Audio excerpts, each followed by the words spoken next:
बेटा यहाँ पे हम दो फंक्शंस के बारे में पढ़ रहे हैं, एक आइडेंटिटी फंक्शन है और एक कांस्टेंट फंक्शन। सबसे पहले आइडेंटिटी फंक्शन। आइडेंटिटी फंक्शन का मतलब होता है F of X equal to X, मतलब जो हमारा इनपुट है वही हमारा आउटपुट है।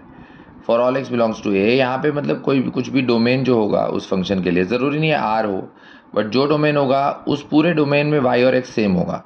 और हर आइडेंटिटी फंक्शन एक बाइजेक्शन होता है, ठीक है। अगर इसका ग्राफ बनाया जाए तो इस तरह से Y equal to X straight line आएगी और जो भी डोमेन होगा उसमें वो लाइन का ग्राफ बनेगा, ठीक है। ई पैरेलल एक्स, जैसे ई और एन कैंसिल होता है तो वाई एक्स ही बन जाएगा। साइन के अंदर अगर साइन इनवर्स लिखा तो वो भी कैंसिल आउट होता है तो एक्स ही बन जाएगा।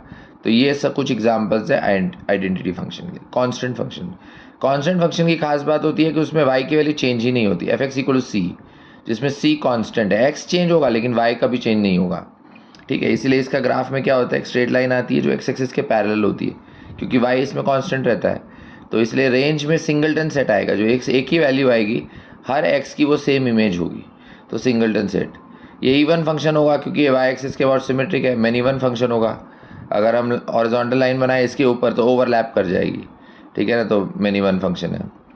और अगर सी की वैल्यू जीरो होती है, एफ एक्स इक्वल जीरो लेते हैं, तो उसमें इवन और ऑड दोनों आता है, इवन ऑड बोथ।